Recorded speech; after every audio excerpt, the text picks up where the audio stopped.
अब दूसरी बात मैं कहना चाहता हूँ, दूसरी, अरे भाई आपने जुमलों के सरदार आप लोग हैं भाई। हमने आतंकवाद की इतनी घटनाएं उत्तर से दक्षिण तक बता दी, अब दक्षिण कश्मीर के 4 जिलों में रह गया है, वो दिखाई नहीं पड़ा, उसके लिए इनको आंकड़े चाहिए। पर मैं कह सकता हूं हमारी सरकार के किसी नेता ने आतंकवादियों के लिए आंसू नहीं बहाए।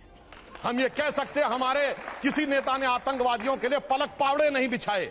संसद भवन पे हमला हुआ, जिन जाबाजों ने अपनी जान दे दी, उन्होंने, उनके परिवारों ने मेडल लौटा दिए, चूंकि अफजल गुरु को 7 साल तक सर्वोच्च न्यायालय से निर्णय होने के बाद फांसी नहीं दी रही थी, परंतु सोनिया जी की आंख में आंसू नहीं आए। बटाला हाउस के एनकाउंटर के आरोपियों के लिए आंसू आए। हमने किसी जाकिर नायक को शांति का मसीहा कहने वाले, इशरत जहां को बेटी कहने वाले, अफजल को हालात का मारा कहने वाले, हाफिज को साहब कहने वाले, ओसामा को जी कहने वाले, बुरहान वानी को भटका नौजवान कहने वाले आतंकवाद पे भाषण दे रहे हैं। इसलिए अब महिला की बात करता हूं, बिल्किस बानो की बात ये कर रहे हैं, 14 साल वो लोग जेल में रख के आए, मुस्लिम थी इसलिए बोला। इसी पश्चिमी उत्तर प्रदेश में एक मुस्लिम महिला थी इमराना, जिसके साथ उसके ससुर ने बलात्कार किया और मौलवी ने फतवा दे दिया कि अब आज से वो अपने ससुर की पत्नी और पति की मां हो गई, और जलवाए जलाल से वो मौलवी साहब विद्यमान थे, चू नहीं बोला। ये इनका महिलाओं के प्रति सम्मान था। हमारे यहां किसी ने नैना साहनी को तंदूर में जलाया, छोड़िए वो सब आरोप प्रत्यारोप। मैं तो 100 बात की बात कहना चाहता हूं, वो कहां गए उन लोगों का सम्मान करते थे जिन्होंने कश्मीर वैली में लिखा, छोड़ के चले जाओ हिंदुओं से और अपनी बेटियों को छोड़ जाओ। वो गिरजा टिक्कू जिसके साथ सामूहिक बलात्कार के बाद आरे से काट दी गई और चू नहीं निकला किसी के मुंह से। वहां एक किसी महिला एक के साथ नहीं, पूरी कम्युनिटी के साथ हुआ और सब मौन साधारण किए रहे, क्योंकि वो सेक्युलरिज्म का सुंदर संगीत था, उससे इनको वोट मिलने थे। कहते हैं आईएसआई भारत की धरती पे नहीं था। मैडम, आपकी सरकार के समय में रिपोर्टें हैं आईएसआई के कितने मॉड्यूल्स काम कर रहे थे, और जो आप बता रही हैं वो कहानी तो बहुत पुरानी हो गई। उसके बाद तो जो ठुकाई हुई कहां, उरी में, जो कुछ हुआ बालाकोट में, उसके बाद Imran Khan as prime minister of Pakistan बोले पाकिस्तान की नेशनल असेंबली में, जो हिंदुस्तान ने किया है बालाकोट में उससे ज्यादा कुछ खौफनाक ये लोग करना चाह रहे हैं।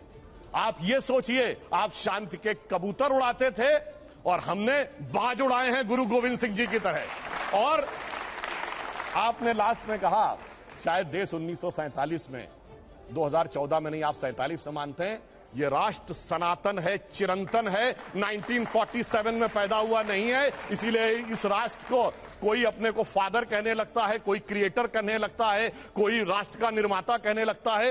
ये राष्ट्र वो है। अब लास्ट में एक बात कहता हूं, कर्नाटक बात कही, बिल्कुल अच्छी बात है, पर मैं पूछना चाहता हूं, कर्नाटक में चुनाव परिणाम आए, हम हारे और ये जीते, पर पूछना चाहता हूं, राहुल गांधी जी ने जाकर कहा था कि इंडिया में डेमोक्रेसी ऑलमोस्ट खत्म हो गई है, सारे संस्थान अब काम नहीं कर पा रहे हैं। तो मैं पूछना चाहता हूं, 2 सुप्रीम कोर्ट के जजमेंट आए जो आपने कहा आपके पक्ष में आए, उसके बाद अब इलेक्शन कमीशन सही है कि नहीं, ईवीएम सही है कि नहीं, आप डेमोक्रेसी से जीते हैं कि नहीं कर्नाटक में। मेरा मानना है कि अगर हम ईमानदारी से स्वीकार करते हैं हम कर्नाटक में हारे हैं, कांग्रेस को ईमानदारी से क्षमा मांगनी चाहिए कि आगे से हम अपने राजनीतिक हित के लिए विदेश की धरती से जाकर कभी इस देश को बदनाम करने की कोशिश नहीं करेंगे। और पुनः मैं कहना चाहता हूं, आज मैं विनम्रता से और चुनौती से पूछता हूं, G7 कंट्रीज और G20 कंट्रीज में एक देश बताएं जहां महंगाई की दर हमसे ज्यादा हो और विकास की दर हमसे कम हो। हम दुनिया में सबसे बेहतर स्थिति। अब आता हूं गलवान पे। गलवान में हमारे 20 सैनिक बलिदान हुए हैंड टू हैंड फाइट में। देखिए चीन पे इनको कितना भरोसा है। आप प्रैक्टिकली सोचिए, गोली नहीं चली, हाथ की लड़ाई में 20 लोग मारे गए, उधर से एक को घायल नहीं हुआ। यह होती है व्हाट्सएप यूनिवर्सिटी या राहुल गांधी से प्रेरित बुद्धि। ऐसा हो सकता है क्या? इंटरनेशनल मीडिया ने बताया कि 60 के करीब उनके सैनिक मारे गए, उसने एक घायल की भी सूची नहीं जारी की, पर चाइना के डाटा पे भरोसा है और भारत की सेना पे भरोसा नहीं है। और अगर मैं पूछूं, जो हमारे जवान वहां बलिदान हुए थे वो किस रेजिमेंट के थे पता है आपको? बिहार रेजिमेंट। बिहार रेजिमेंट का युद्ध उद्घोष जानते क्या है? बहुत घनघोर सांप्रदायिक लगेगा आपको। बिहार रेजिमेंट का युद्ध उद्घोष है बजरंग बली की जय, मगर वो इनको लगता है सांप्रदायिक।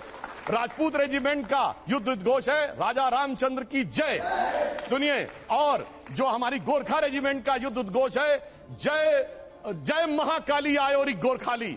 मगर अफसोस है कि भारत की ऊर्जा ओजस्विता के सारे प्रतीकों को सांप्रदायिक कह कह के आपने उनको भोथरा करने का प्रयास किया। और कर्नाटक में आज क्या हुआ? इनके राष्ट्रीय अध्यक्ष के बेटे आज ही बोले कहे हम सांप्रदायिक संगठनों को नहीं वो करेंगे और आरएसएस को भी हम बख्शेंगे नहीं। अरे भाई, बड़े मियां तो बड़े मियां, छोटे मियां सुभान अल्लाह। और मैं इनसे विनम्रता से पूछता हूं, अब आप अपना वादा निभाइए।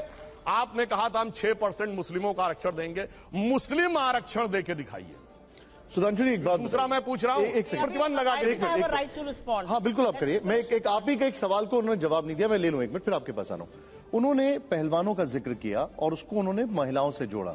बजाओ ताली, पहलवान बैठे 1 महीने से, बजाओ ताली। ये यहाँ पर देश की बेटियां न्याय मांग रही हैं, बजाइए ताली। सुप्रिया जी, बजाइए। नहीं, मैं तो जनता से पूछना चाहती हूँ, देश की बेटियां न्याय मांग रही हैं, क्या निर्लज्ज ताली बजा रहे और बजाओ ताली। अच्छा, उसमें से कोई सवाल ये बेटी और बहन निकल हो सकती है। अरे बोलना चाहिए, सुधांशु जी, महिला होकर तो बोलूंगी ना। उसके लिहाज आप तो से कट गए कुछ क्वेश्चन से। आपकी सरकार क्या कर रही है? ये सरकार के सामने एक चुनौती है।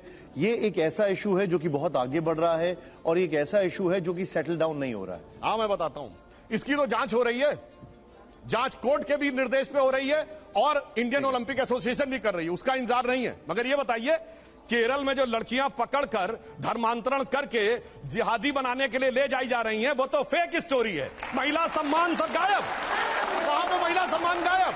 और यहां जो जांच हो रही है कोर्ट के निर्देश में हो रही है, उसका इंतजार नहीं करना है और ताली बजाना है और वहां कहना। जबकि इनके मुख्यमंत्री ओमन चांडी ने कहा है, कांग्रेस के मुख्यमंत्री ने और कम्युनिस्ट पार्टी के मुख्यमंत्री, वहां महिला नहीं, न कश्मीर में चिंता महिला की, न केरल में चिंता। और जहां पर जांच हो रही है, जांच रिपोर्ट आने का इंतजार नहीं, सारी चिंता वहीं पे दिखाई पड़ती है। इसीलिए कहते हैं अंदर से कुछ और, बाहर से कुछ और नजर आते हैं। बाखुदा, आगे मैं नहीं बोलूंगा, वो गाना आप लोग जाके देख लीजिएगा। सुप्रिया जी,